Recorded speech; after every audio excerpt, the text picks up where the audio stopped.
सहारा मरुस्थल, जिसे ग्रेट सहारा रेगिस्तान के नाम से भी जाना जाता है, अफ्रीका महाद्वीप में स्थित दुनिया का सबसे गर्म रेगिस्तान है।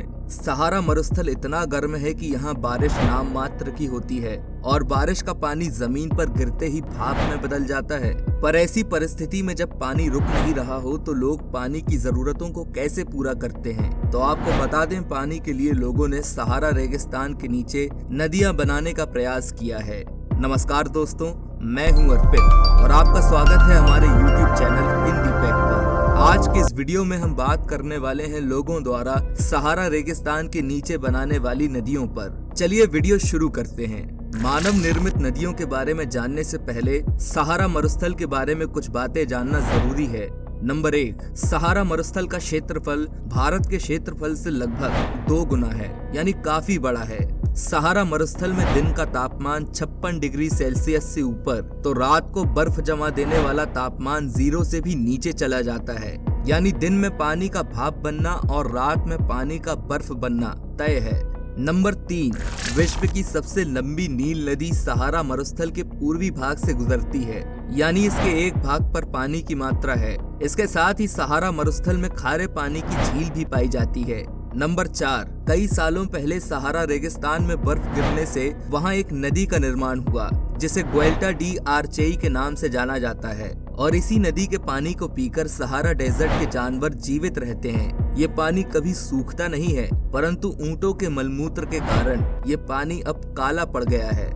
नंबर 5, सहारा मरुस्थल तेल, प्राकृतिक गैस, कोयला, ये सभी खनिजों का केंद्र माना जाता है। इन खनिज उद्योगों के लिए ही सहारा के पूरे क्षेत्र का विकास होना प्रारंभ हो गया था। जब विकास होना शुरू हुआ तो पानी की आवश्यकता हुई, इसलिए एक प्रोजेक्ट पर काम शुरू हुआ। प्रोजेक्ट का नाम था the great man made river. दरअसल the great man made river पाइपों का एक नेटवर्क है जो लीबिया में न्यूबियन सैंडस्टोन एक्विफर सिस्टम द्वारा फॉसिल एक्विफर से प्राप्त ताजे पानी की सप्लाई करता है, यानी ये दुनिया की सबसे बड़ी सिंचाई परियोजना है। इस परियोजना में पानी 1600 मीटर तक की दूरी तय करता है और लीबिया में उपयोग किए जाने वाले सभी मीठे पानी का 70% प्रदान करता है।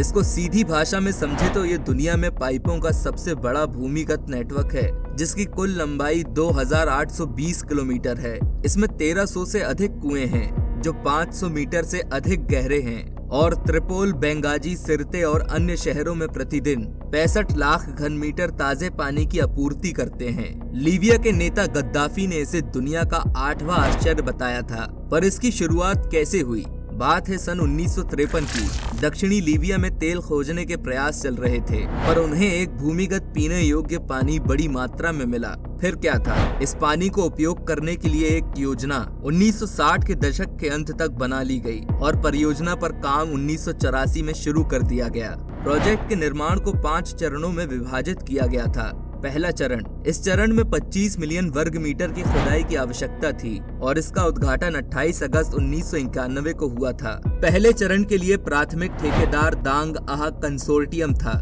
और वर्तमान मुख्य ठेकेदार अल नाहर कंपनी लिमिटेड है।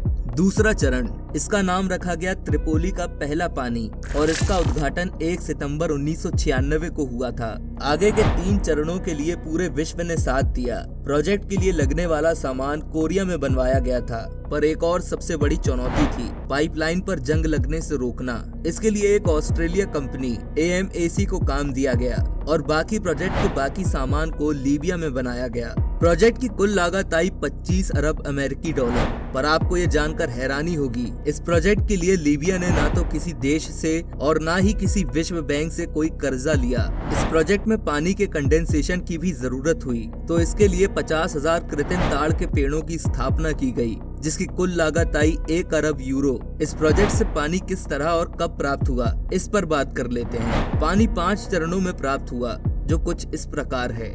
11 सितंबर 1989 को पानी अजबदिया जलाशय तक पहुंचा। ये पहला माइलस्टोन था और इसके बाद इस काम में और गति आ गई। 28 सितंबर 1989 को पानी ग्रैंड उमर मुख्तार जलाशय तक पहुंच गया। 4 सितंबर 1991 को भरबादिया जलाशय तक पानी सकुशल पहुंच गया। 28 अगस्त 1996 को त्रिपोली के लिए पानी पहुंचा दिया गया और आखिरी में 28 सितंबर 2007 को घरान के जलाशय में पानी पहुंच गया और प्रोजेक्ट पूरी तरह कंप्लीट हो गया। पर प्रोजेक्ट पूरा होने के बाद क्या हुआ? वैसे तो आप सभी को पता होगा, लीबिया गृह युद्ध से त्रस्त था और इसी बात का फायदा उठाया अमेरिका ने। बात है 22 जुलाई 2011 की। पहले लीबियाई गृह युद्ध के दौरान प्रोजेक्ट के लिए पाइप बनाने वाली जगह ब्रेगा प्लांट पर हवाई हमला किया गया। 2014 से 2020 तक चलने वाले दूसरे लीबियाई गृह युद्ध के दौरान पानी के बुनियादी ढांचे को टूटने का सामना करना पड़ा और जुलाई 2019 तक पश्चिमी पाइपलाइन प्रणाली के 479 कुओं में से 101 को नष्ट कर दिया गया था।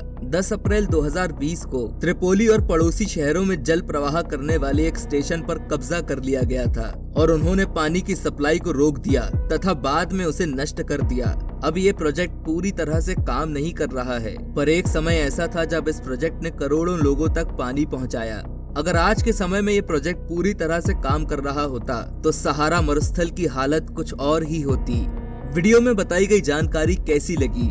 आप हमें कमेंट करके जरूर बताएं। आपके कमेंट का हमें बेसब्री से इंतजार रहेगा।